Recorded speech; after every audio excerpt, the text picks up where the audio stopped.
from Srinagar and Jammu in the north all the way to Kutch in Gujarat in the west. Today, the Indian government named some of these drones and said that they were of Turkish origin, made by Turkey. Clearly, India is putting not just Pakistan but also Turkey on notice. And that's not all. India has also revealed how Pakistan had taken the cover of civilian air traffic to launch its drone swarms last night.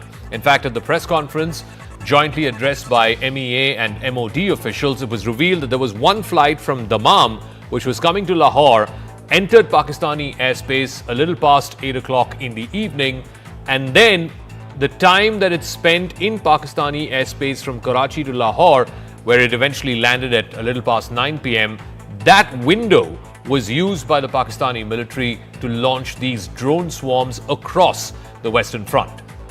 What is the state of play right now of this conflict? And most importantly, now that Pakistan seemingly has taken the first step in the escalation ladder, will India match it? Will India retaliate?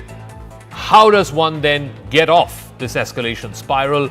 Or now that both sides are locked in, will this only end with one side firmly dominating the escalation over the other?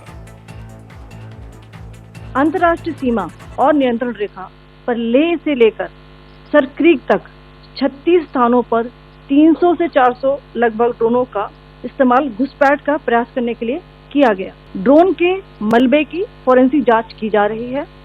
प्रारंभिक reports से पता चलता है कि वे तुर्की के असीस guard Songar drones हैं।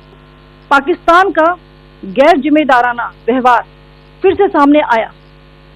7 मई 2025 को रात 8:30 बजे एक असफल अकारण ड्रोन और मिसाइल हमला करने के बावजूद पाकिस्तान ने अपना नागरिक हवाई क्षेत्र बंद नहीं किया।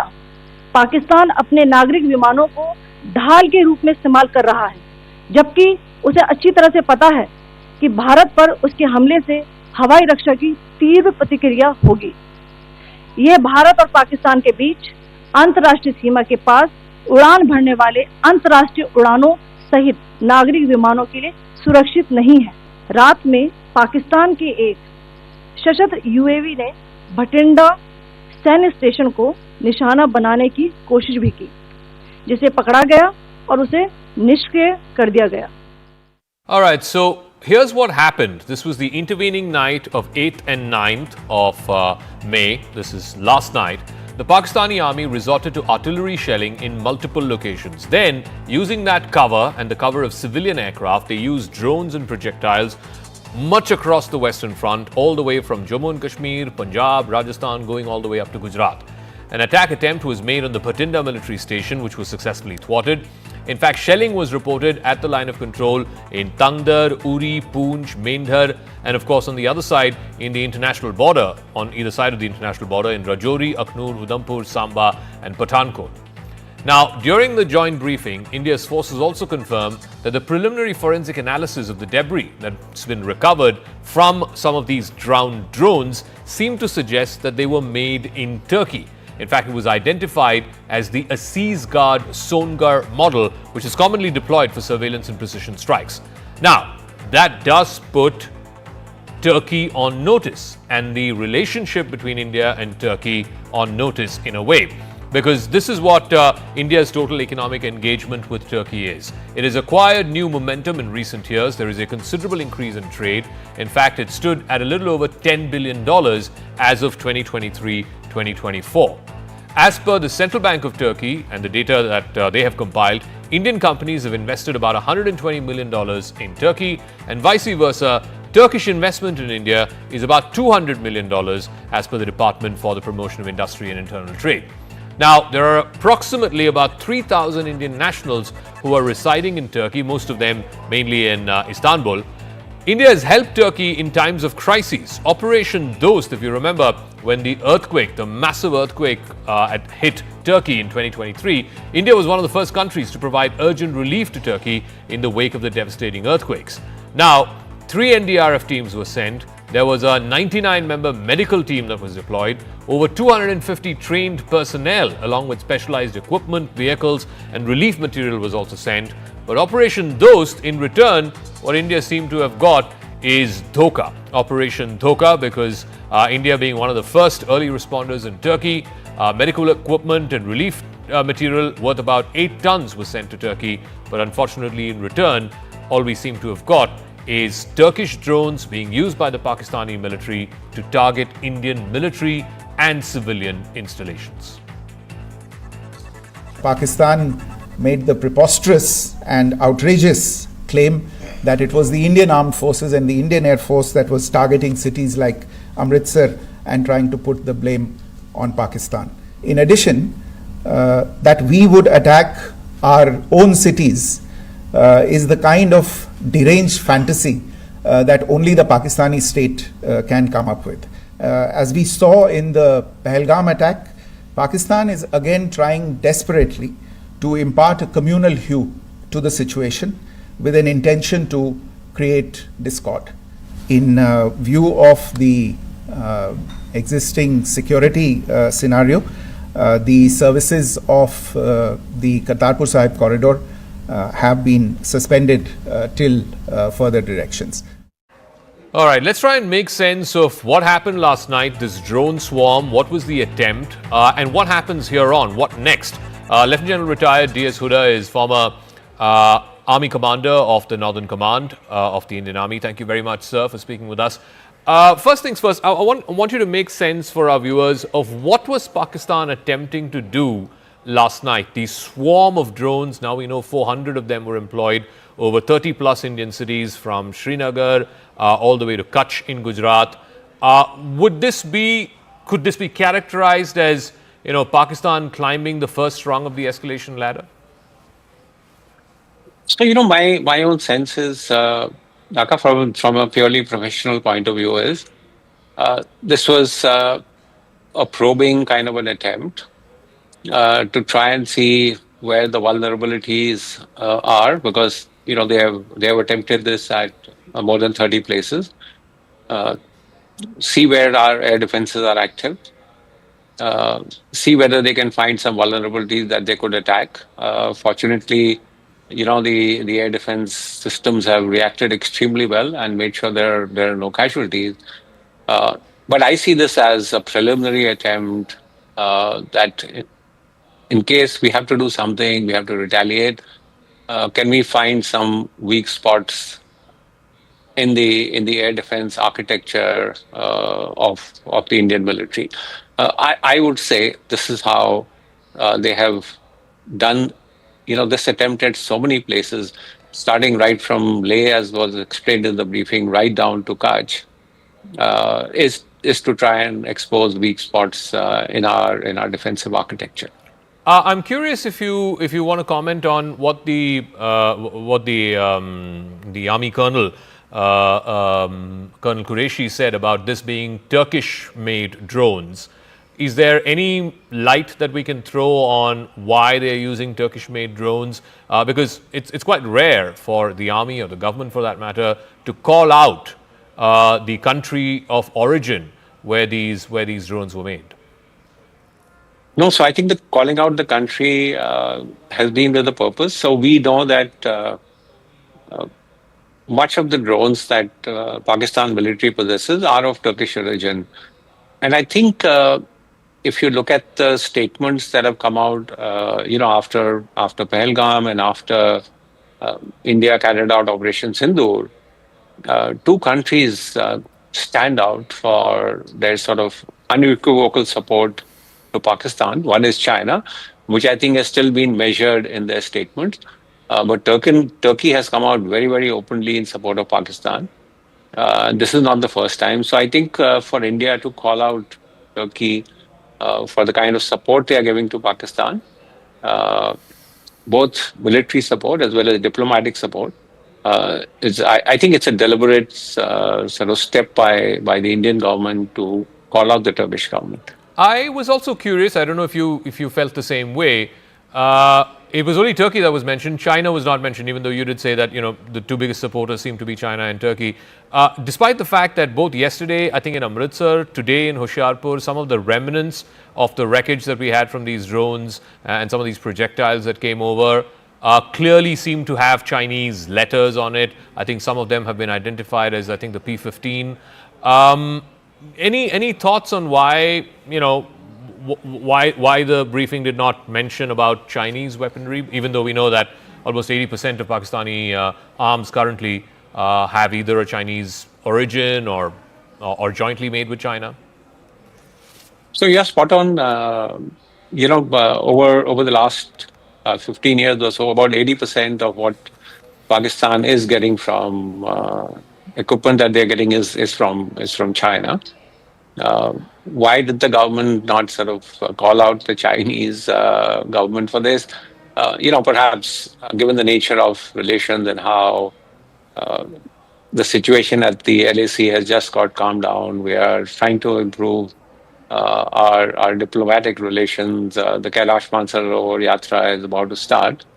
Perhaps, those are the reasons. But as I said, Turkey has come out very strongly, very openly in support of Pakistan, and I think it's right for the government to call out the Turkish government on that. So General Huda, I want to know what your thoughts are on what happens next. Now, yesterday was this drone swarm, like you said, it was some kind of a probing mission, some kind of an expedition to see, if there are any weaknesses in India's air defenses. Clearly, Pakistan got a bloody nose for that. But these were all drones or projectiles without any explosives, without any kind of warheads attached to them or explosives attached to them. Is the next step going to be that they will have projectiles or drones with explosives, and then what happens after that? Do we progressively go up the ladder? You have short-range rockets and missiles, and then eventually start scrambling fighter jets and so on. Is that the trajectory? See, I see that as the trajectory. If we think that what Pakistan has done last night and the fact that we've countered them is an attempt to sort of de-escalate the situation, I would sort of be cautious about making that assessment. I do see, and we should be prepared for further action from the Pakistan military. Now, what form and shape it takes, whether armed drones are used, and they could well be used in a standoff role, or Pakistan attempts to use aerial power. We are already seeing extremely heavy firing that's happening on the line of control. So my own sense, and I could be proved wrong, is that it's going to heat up a little more before it cools down. So how far up the chain can they go? I stopped at scrambling jets, but what after that? Do they start moving your mechanized divisions, your armored divisions? Eventually, do they start moving infantry? At what point of this ladder do both sides get off? And what does it take for Pakistan to get off? Because I think it's clear that, at least from whatever publicly the Indian government officials are saying, we are only responding to what they're doing. Absolutely. We've said that we do not wish to escalate this. However, the Pakistan military would be under tremendous pressure to show some success. They have been struck in their heartland, which is Punjab, and they would be under tremendous pressure that how are you going to respond to that? Having said that, I also think they'll be cautious about, look, we don't want this to escalate to such an extent, which could lead to what is an absolute ruinous war for them. And again, we can only speculate. I would think, some sort of a demonstrative attack to say, look, we have this capability and capacity to respond to, the Indian attack that has happened. We have not just quietly stood by and accepted what India has done. You could see some demonstrative kind of a strike, a demonstrative kind of an attack to say, look, this is what we can do. Does that provide an off-ramp, for both countries? Really, my sense is the ball is completely in Pakistan's court. And they have to now take a decision as to whether they want to escalate this further or they want to sort of calm it down. All right. So, depending on what they do is, I think how we will see this crisis play out. All right, General Huda, it's always a pleasure listening to you, your thoughts and your perspective. And I think, you would have enlightened a lot of our viewers because everybody's curious to know, are we at the brink of full-fledged war? What happens next? Thank you very much. Thank you. Thank you. Okay, so what happened last night, we know that there was the swarm of drones, close to 400 of them, 36 different cities in the northern and western part of India were targeted. But how were they thwarted? Not one of them ended up damaging. There were certainly no casualties in terms of injuries to folks or even fatalities for that matter. But what exactly did India use in its air defense system to thwart these attacks? India, of course, has a huge edge over Pakistan when it comes to the air defense system. So the L-70, which is developed by the Bofors company, the Bofors Arms Company, produced under its license here in India. It's a 40mm gun. It's modernized with radars, electro-optical sensors. It also has an auto-tracking system. And at one given point of time, in a minute, it can fire anywhere between 250 and 300 rounds. It's got a range of up to 4,000 meters, that's 4 kilometers.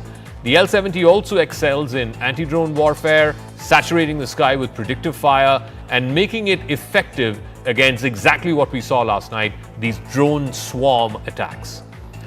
Then you have the Shilka, which is a self-propelled system. It's like a self-propelled gun, like your SH howitzers. It's got 4 23mm autocannons that are guided by radar detecting targets. It can detect targets up to 20 kilometers away. It can unleash up to 4,000 rounds per minute. So it's like almost cluster ammunition.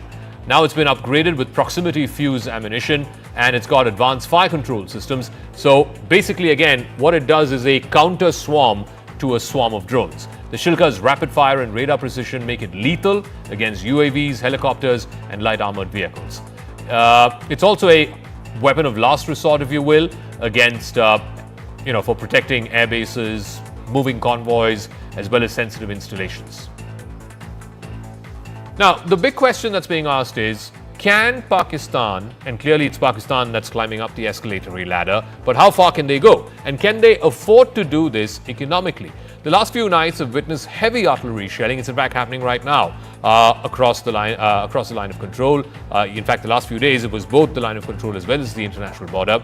Pakistan seems to be in no mood to fall back, but their economy cannot handle the strain of war, certainly not beyond a few days. It's been battered by inflation, there is massive debt, there's dependency, of course, on the IMF, and right now, even as we speak, they've gone to the IMF with a begging bowl. Another tranche of over $1 billion is due right now in Washington. So the question is, the ongoing tensions that have been amplified by Operation Sindur, the Indus Water treaties put in abeyance, all of this has hugely disrupted trade and investor confidence in Pakistan.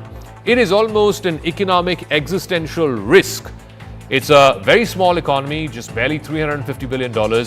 India, on the other hand, is a $4 trillion economy, more than 10 times the size. So a $350 billion economy does not have the shock absorption capacity, whether it's kinetic action or whether it is these trade bans and water shortages. India, like I said, is now the 5th largest economy, poised to become the 4th very soon. It's positioned to absorb the cost of the conflict much, much more. It's got $680 billion in forex reserves, which is twice of the size of the Pakistan economy. There is very, very little reliance on Pakistani trade or India-Pakistani trade. In fact, the forex reserves in Pakistan are just 15 billion. So India has, again, like I said, almost 9 times that. Now, the question also is that Pakistan's reserves would cover barely 2 months of imports. The IMF has a recommendation of 3 months, the threshold. And like I said, right now they're discussing with the IMF, negotiating with the IMF for the next tranche of $1 billion in what was a $7 billion allocation that's been given to them. It's an aid. Now, if tensions escalate into a full-scale war, then Pakistan's economy could collapse. A 3-month-long conflict would put the cost of something to the tune of $10 to $15 billion. Now, this is based on inflation that's been adjusted for the costs compared to what the Kargil War was. The Kargil War was 25 years ago. It was a 3-month war between May and July. If we were to have a same 3-month war today, Pakistan's entire forex reserves would be wiped out.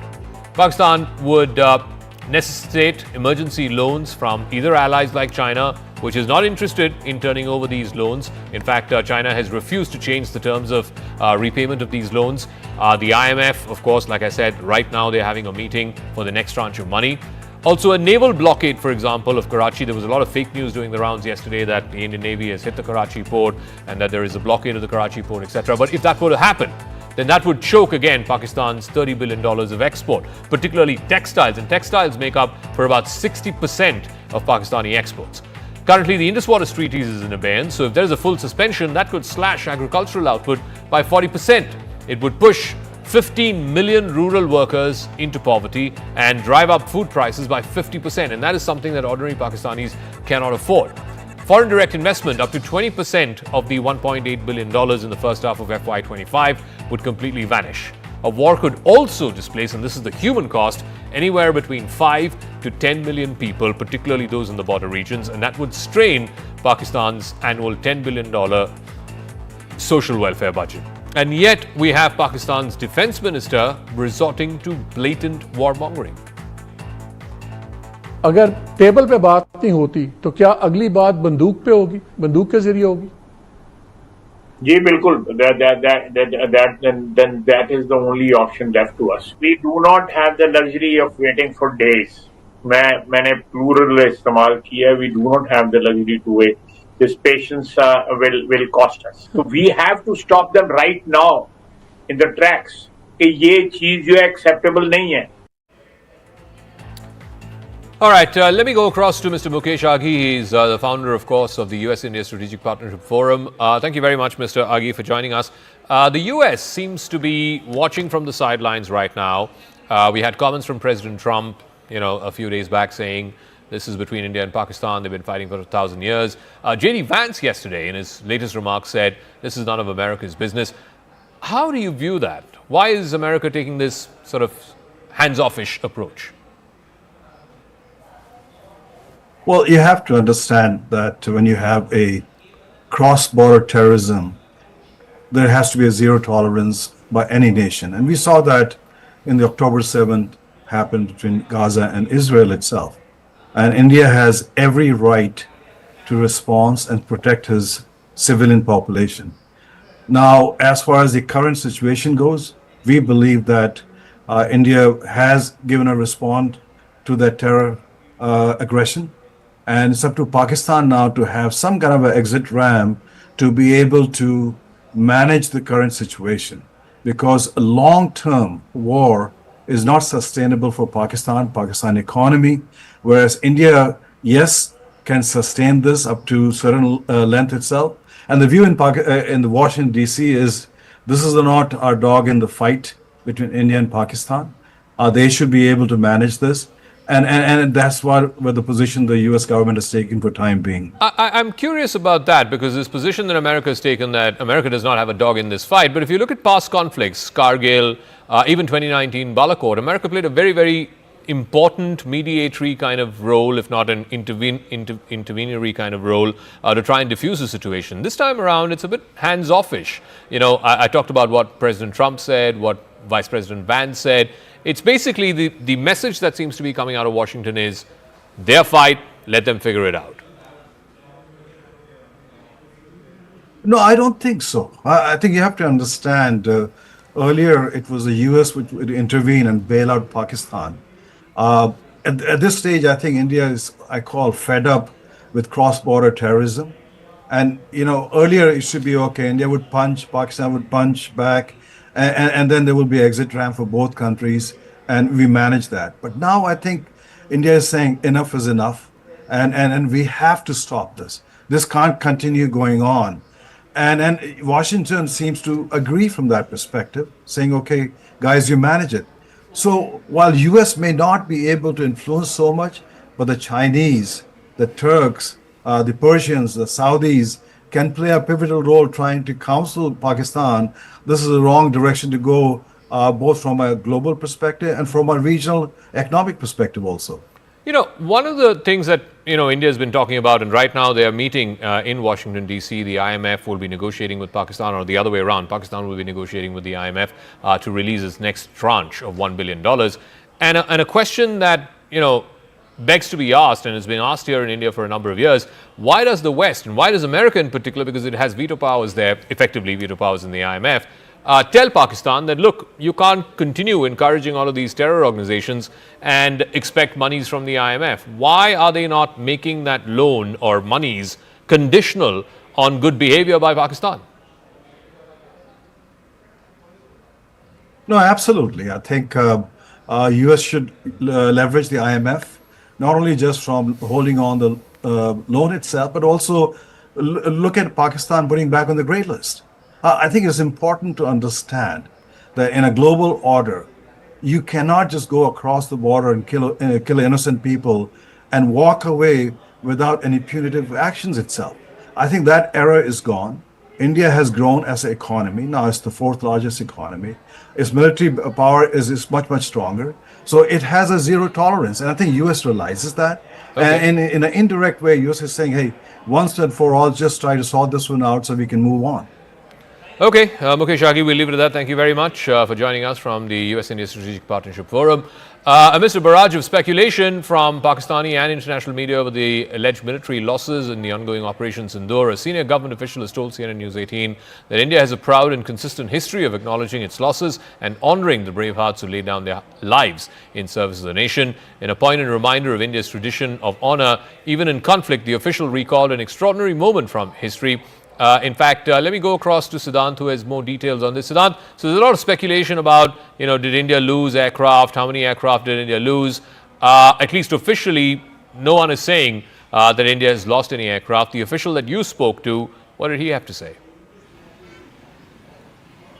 Well, that's right, Zaka. In fact, we are going door to door here in the national capital, perhaps to dig more about Operation Sindur.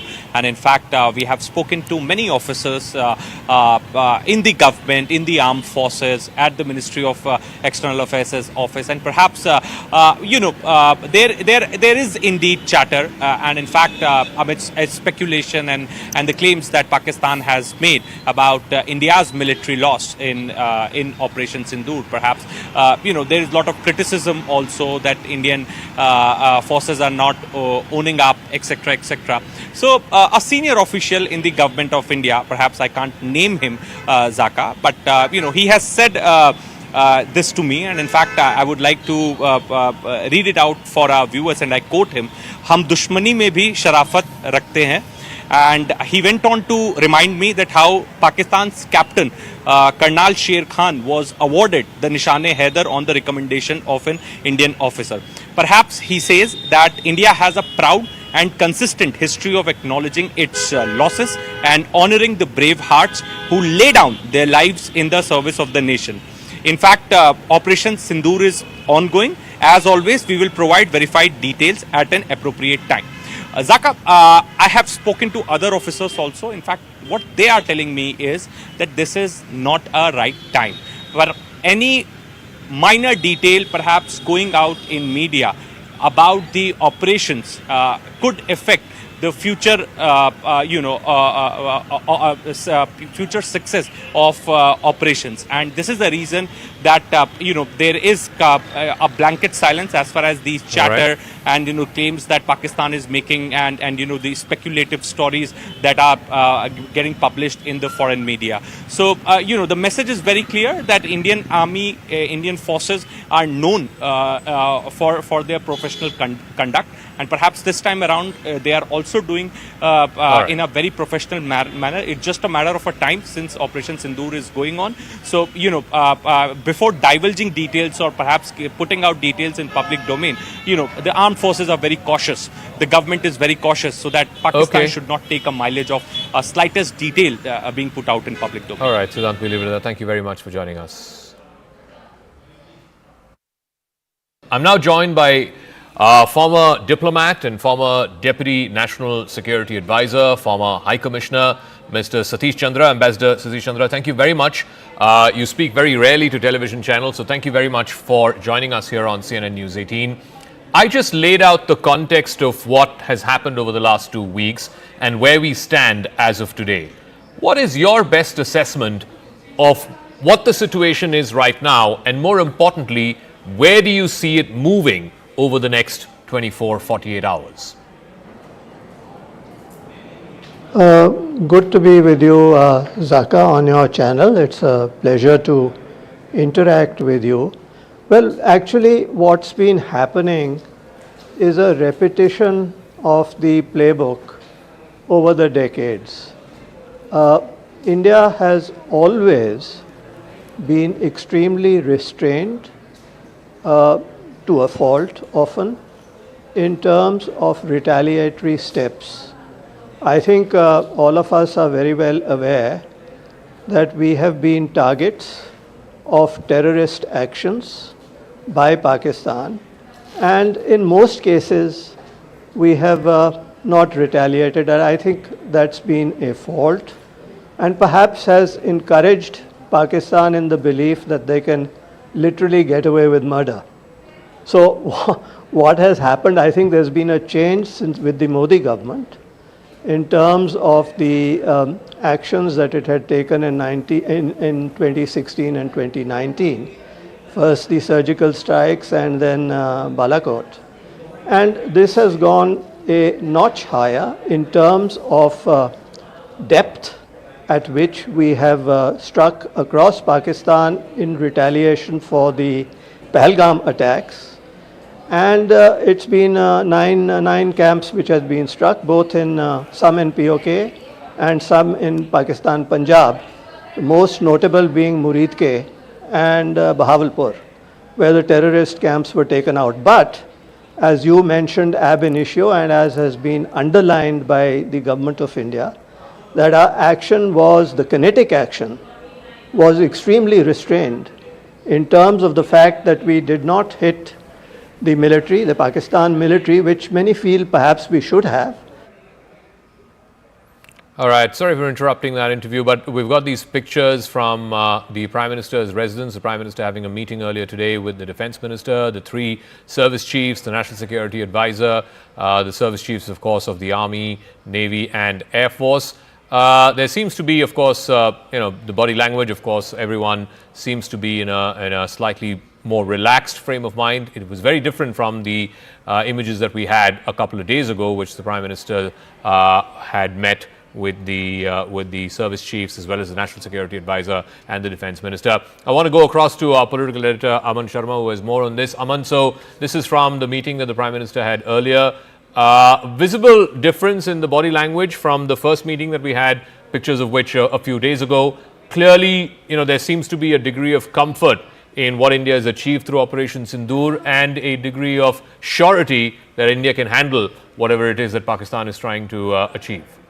Absolutely, Zaka. These pictures show that the Prime Minister is extremely happy with the performance of the armed forces, not just during Operation Sindur, but also yesterday, earlier today, in the wee hours when we have repulsed all these 300 to 400 drones fired at 36 locations of India, right from Leh till Sir Creek, as the details were given in the press conference earlier. It seems that the Prime Minister and the Defence Minister are extremely happy with the performance of our armed forces of repulsing, such a massive attack. And earlier in the day, we also saw the Defence Minister meeting the chiefs of the armed forces and the CDS, and where also the body language seemed far more comfortable, far more easy. And it seems that the Prime Minister in this meeting also has been told about how the armed forces went about, retaliating to Pakistan's attack and diffusing all the threats that were fired our way. The details which were given in the press conference. So I think the government looking very, very confident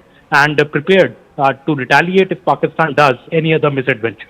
And what is the sense you're also getting from the government that if Pakistan does not do any misadventure, as you said, then is India not looking to amp up on the escalation ladder? Is India only now keen to be seen as responding if Pakistan chooses to escalate this? Well, yes, Zaka, it is very difficult actually to anticipate what the government could do next, because these are very operational decisions based on strategy and planning. But whatever we heard at the press conference earlier today, the Foreign Secretary saying that our response was measured and our response was responsible. So I think those words indicate that India only responded to the drone attack by Pakistan by sending our own drones and in fact bringing down one of the radars in Pakistan. So India is only responding if Pakistan chooses to retaliate. India's objectives, so by and far, have been achieved by Operation Sindur, which happened on May the 7th. Any more further, information that you're picking up in terms of, obviously the guard is up, flight traffic across the northern and western, particularly in the northwestern corridor, the western front, as it were, has been disrupted. The NOTAMs have been issued. What is the outlook, at least for the next few days? Clearly, like I said, the guard is up, but what does India anticipate in terms of escalatory action from Pakistan? See, Zaka, I think India is on high alert, and especially the statement which was made at the press conference yesterday by the Foreign Secretary that this drone attack which happened yesterday was also for the purpose of intelligence gathering and to know the readiness of our defense system. So clearly, India does anticipate that Pakistan could replicate such an attack again. This may not be the end from Pakistan, because Pakistan is very, very desperate, also the Pakistani army, to show to its population that it has effectively retaliated against India. But what happened last night was not as per what the Pakistan army had desired to achieve. All its attacks were repulsed by India. So, of course, India is on high alert. India still feels that Pakistan will not give up on such attempts. But given the success which we have seen through Operation Sindur and also the action last night, India is very confident that it will be able to thwart any such attacks made by Pakistan, because our weaponry and our resolve is far, far bigger than that of Pakistan. And just one final word, just going back to the press conference earlier today, where I think it was a concerned decision that was taken to name the fact that some of these drones were Turkish made, and also at the same time not mention any Chinese made weapons, even though from the ground we seem to get reports from our reporters and pictures of these weapons, these debris, which seem to suggest that some of these drones or missiles were Chinese made. What do you make of that? The involvement of that was sent to India for the attack by Pakistan was Turkish made has raised big concerns in the government, Zaka, because Turkey has been a country on which India, has gone out of its way to help. We remember the 2023 earthquake when India began Operation Dost. India was one of the first countries to send aid and material to Turkey to tide over that crisis.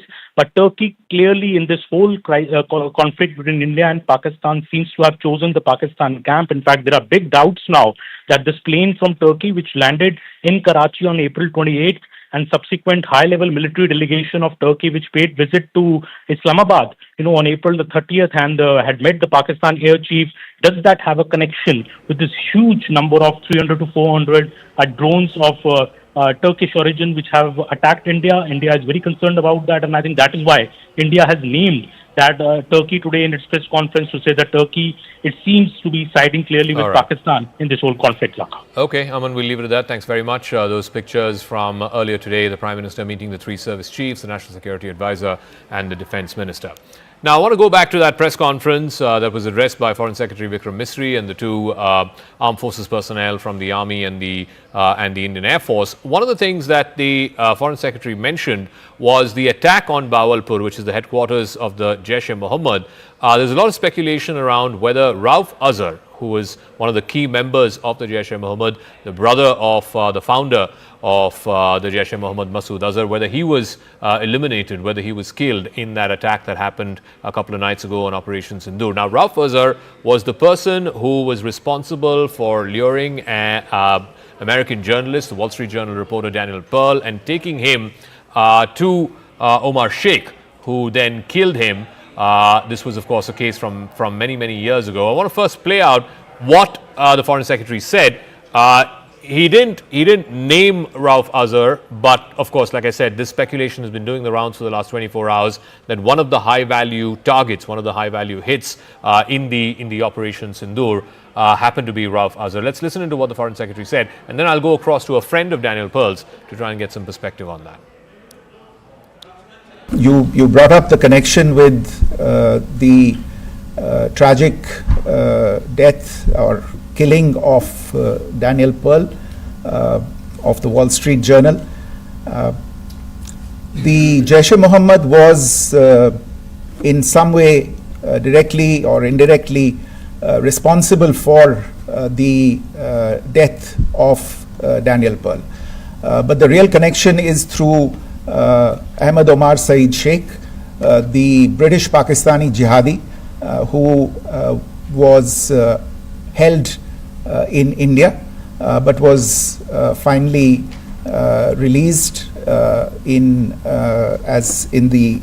2000, and he was the person who lured Daniel Pearl to his eventually leading to his murder.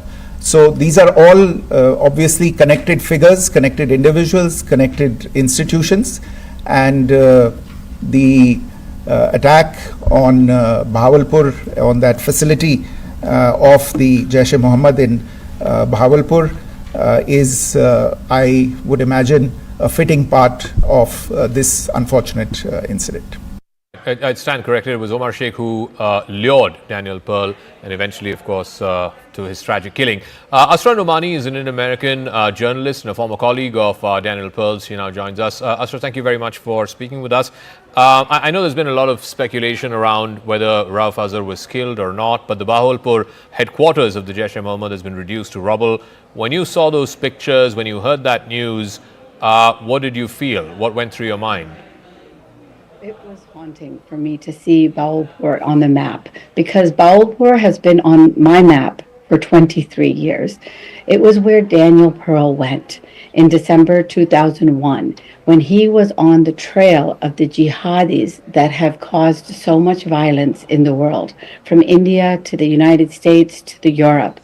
And so Danny went to Bahawalpur. He knocked on the door of Jaish-e-Mohammed, and he saw that despite the claims of General Pervez Musharraf, it was open for business. And what Danny discovered was what we all have known for these decades, that Pakistan has been fomenting a terrorism industry with a headquarters in Bahawalpur. So it was haunting to see Bahawalpur on the map now as one of the places where India struck. It's really important for me to recognize that why this family is important is because Ibrahim, the brother of Masood Azhar, was one of the hijackers on that airplane in 1999 that went from Kathmandu to Kandahar. The man that was killed this week, Masood Azhar, he is the brother, and he was the mastermind of that hijacking. So what happened was that Omar Sheikh was freed because of that hijacking. So I want to just correct the record that this family was not involved in the actual plot to kidnap Danny, just as you mentioned. It was this man, Omar Sheikh. Yeah. But it was this industry that created these jihadis that murdered Danny. And that's why it's so important what has happened. I just wanted to ask you about that. I mean, look, no government official has come forth and confirmed that Rauf Azhar has died. There's a lot of speculation that he was amongst the high-value targets inside Bahawalpur when it was struck on the night of 7th of, or the morning of the 7th of May, when India carried out Operation Sindur. Have you been able to hear from, either people on the ground in Pakistan, or have you heard from any government official about this operation taking out the man who killed your friend? I have not. And I think that would be really wonderful if the government of India did communicate with Danny's father. His mother passed away, and his father is very engaged in this battle. His father has fought to keep the men that were convicted in Danny's murder in jail, and we have failed because the Pakistani court system has released those men essentially to house arrest and very convenient a good life in Pakistan. And so I would invite that kind of communication. And I know that Danny's dad is very relieved that this issue is in the front again, because the truth is justice has been denied Danny Pearl all these years. All right, Asra Nomani, we share your sense of grief, sense of hurt, sense of loss, and now hopefully in some measure a sense of closure, a sense of justice more than closure about losing your friend Daniel Pearl, and now the killers being avenged. Thank you for joining us, Asra. Thank you. Thank you. All right, I want to move on back to the developments around the situation between India and Pakistan. In an exclusive interview with India's ambassador to the United States, Vinay Quatra, he again reiterated the government of India's position that what India is seeking to do is not go to war with Pakistan, it is to go to war with these terrorists. He said explicitly so when he was pressed by Wolf Blitzer at CNN whether India was at war with Pakistan. He said, no, it's not with Pakistan, but with terrorism and with terrorists. Listen in to this exclusive conversation. It looks like the situation, the tensions between these two nuclear-powered countries, India and Pakistan, is escalating. Is that true? Well, first of all, thank you so much for having me on the CNN. When you talk of tensions and when you talk of escalation, what I would say is that the original escalation or the original breakout of tension happened on 22nd of April, when you had 4 terrorists backed by Pakistan carried out killings, brutal killings, subhuman, monstrous kind of killings of 26 civilians. Indian civilians. 25 of them Indian nationals, 1 of them Nepali national. And the brutality of the killings, they essentially kill them in front of their innocent wives, in front of their innocent children. They gave them headshots, and they did so on the basis of religion. So they killed all non-Muslims who were there in the group. They identified their religion, and then they went on to proceed to kill them. So what we did day before yesterday was essentially our response to terror, our response to these subhuman... when you say what you did yesterday, meaning the escalation in the military response. As I said, the original escalation was on 22nd of April. And when that happened, we had clearly said that, we are a responsible country. We will have a very measured, calibrated, proportionate, responsible response. And that's what we did day before yesterday. What we did was we took out the terror factories at 9 locations in Pakistan and in Pakistan-occupied Kashmir. Took them out where they trained them, they equipped them, they armed them, they organized them. Those are the facilities which we took out. We were very careful in excluding the military establishment, the social structures, and economic infrastructure. We were very, very cautious, careful in keeping our targets only to those people and their backers who carried out these dastardly killings on the 22nd. All right, it's not just the Indian ambassador to the United States. The Indian High Commissioner to the UK has also spoken with the international press in an exclusive interview with Sky News. He showed, Vikram Misri, he showed proof of military backing to terrorists in Pakistan. He showed a photograph which shows Pakistani military officers standing behind an internationally sanctioned terrorist. Let's play out what that interview was all about and who is this internationally sanctioned terrorist that Vikram Misri was alluding to. Hi, Commissioner. I just have a minute left, but I've spoken to a retired general who, in Pakistan, who referenced India funding and backing the Baluch Liberation Army. They've said that they have done that for years, and when I asked him about Masood Azhar, he said, well, their family members were targeted. Should we be doing the same to, the high-level militants from the BLA, the Baluch Liberation Army, that are seen and operate within Delhi? Well, look, let me show you this photograph of yesterday, I believe it is, to your viewers. This person here is a sanctioned terrorist under the American sanctions regime. His name is Hafiz Abdur Rauf. He's the brother of the founder of the terrorist groups that you're mentioning. Look who's behind him, Pakistani military. Look at the coffins there. They have the Pakistani national flag. If you're going to be giving terrorists state funerals, what does that make of your system?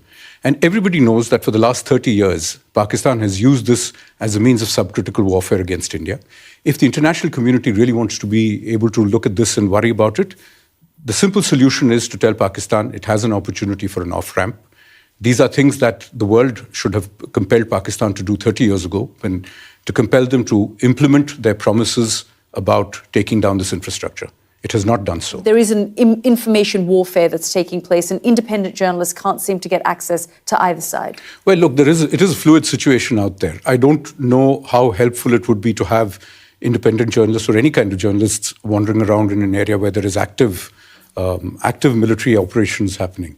The logical solution would be, as we've said repeatedly, for Pakistan to take the opportunity of an off-ramp, which we have made abundantly clear, including this morning, that if Pakistan stops attacking our military facilities, the matter ends there. But it is for them to decide. All right, we're just getting some breaking news before we close out the show. There's been a massive blackout followed with siren sounds that have been activated in Udhampur, a complete blackout in Udhampur. Also, multiple ceasefire violations happening across different sectors on either side of the line of control. So not yet quite the repeat of what we saw yesterday, but still heavy artillery firing happening on across the LOC. Akash has more details on this. Akash, so is it restricted to CFV violations and artillery shells right now? Are we seeing any kind of drone activity yet? Is there any possibility of a repeat of what happened yesterday, or it's following a familiar pattern? I'm hearing the sirens. In fact, here in Jammu, I'm not allowed to go outside because of the light and some sort of restrictions that are in place. Zaka, yes, we are learning about one drone attack here in Jammu. In fact, defense sources are telling us, and we have heard multiple firing sounds as well.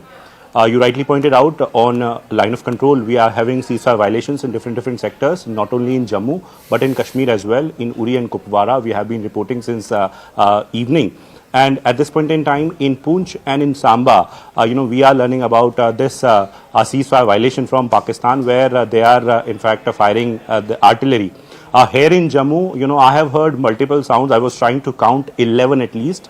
I have heard, and I am learning. In fact, defense sources are telling me that it was, drone once again. It was a drone attack once again. We'll wait for the police to confirm it as well. But I am learning that yesterday it was the airport, and once again it is in the close vicinity, possibly the airport only.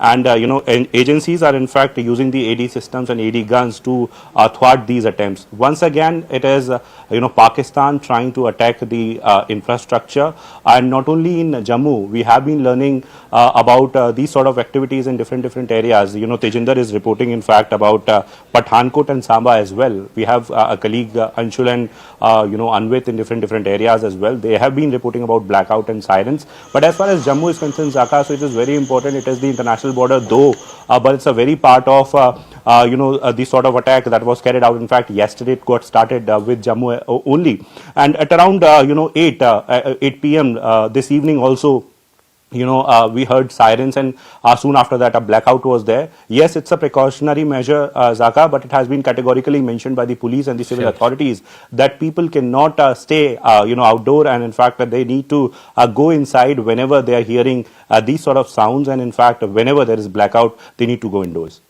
Okay, Akash, we'll leave it at that. Thank you very much. So yes, ceasefire violations are happening in Samba, in Uri, in Tangdar, all across the line of control. Akash, they're reporting that one drone was reportedly intercepted in Samba and one drone intercepted in Jammu. As of now, it seems sporadic. It seems, restricted to one or two places. We're not seeing a swarm of drones like we saw yesterday, but I don't want to jinx it. We'll leave it at that. Rahul Shivshankar, my colleague, will take it forward.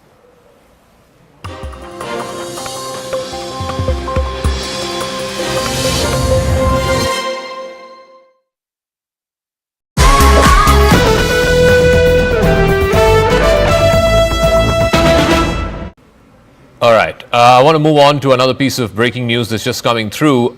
We're given to understand that a former Lashkar-e-Taiba operative and in aid of the Lashkar-e-Taiba founder Hafiz Saeed has exposed the outfit. He says that many youths motivated by Hafiz Saeed's speeches and then joined the Lashkar-e-Taiba subsequently traveled to Afghanistan as well as to Kashmir in India. Approximately 500 individuals from across the country traveled to Afghanistan to undergo training at a camp named Maskar Taiba that's located in Kunar province. He says Hafiz Saeed is also responsible for the deaths of thousands of Pakistanis by sending them in a war of ashes to achieve the state's political goals. This is something that Noor Dari, that's the name of the individual. He's a former Lashkar operative. Tejinder has more details on this. Tejinder, read the tea leaves for us. What does this necessarily mean? See, Zaka, this Noor Dari right now is the executive director for ITCT, which is an international think tank that exposes Islamist terrorists. He says that his mother wanted him to become a doctor, but he was He, like thousands of Pakistanis, were motivated by the speeches given by the LET founder Hafiz Saeed. He says that he was appointed as the aide of Hafiz Saeed. He used to guard him in the Murtkai camp where he was deputed, and he says that Hafiz Saeed was traveling in a blue Toyota Wigo pickup Datsun.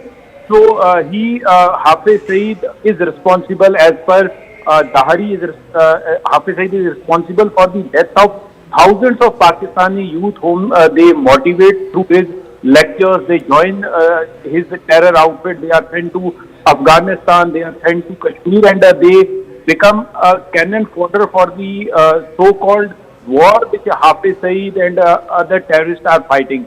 He says that there are millions of Pakistanis and who have been motivated by the speech of Hafiz Saeed, and they have joined the terror cult of LET.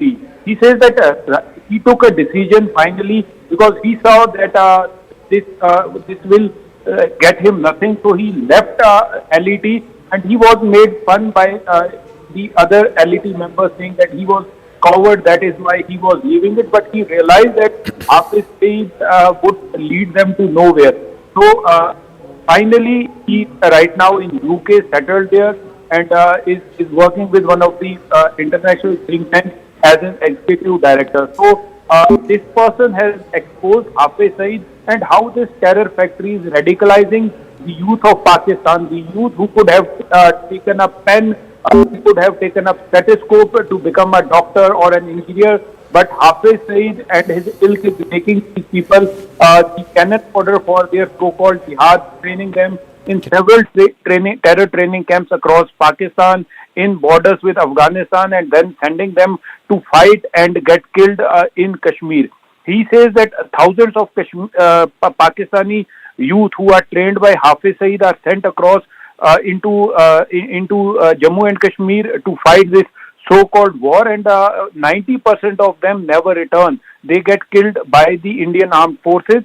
So clearly exposing Hafiz Saeed and his terror factory. Yes, Zaka. Jinder, we'll leave it at that. Thank you very much. So that's a former operative of the Lashkar-e-Taiba exposing the founder and the chief architect of one of the most dreaded terror organizations, an organization that's wanted for numerous terror attacks here in India. His headquarters, of course, was bombed in Operation Sindur a couple of days ago. Meanwhile, let's bring you up to speed with where things are as of right now. In the last 24 hours, Pakistan has made multiple attempts to breach India's air defense systems, but the good news is India's air defense has prevailed against Pakistani missiles and drones. The army has managed to neutralize the air defense system in Lahore after Pakistan attempted to engage a number of military targets in northern as well as western India. When Pakistan made failed attempts to send a swarm of drones across at least half a dozen, if not a dozen places along the line of control and the international border, over 40 to 50 drones, and this is what the Indian Army statement said earlier today, over 40 to 50 drones were successfully neutralized in a 3-4 hour period from about 8:30 in the evening yesterday all the way up to about midnight. The engagement involved extensive use of the L-70 guns, the Zu-23 Shilkas, and of course other advanced counter-UAS equipment, including of course the S-400s and the indigenously built Akash surface-to-air missiles. It also showed the Army's capability to counter these aerial threats. So what are these weapon systems, these air defense systems which were activated yesterday and managed to avert what could have been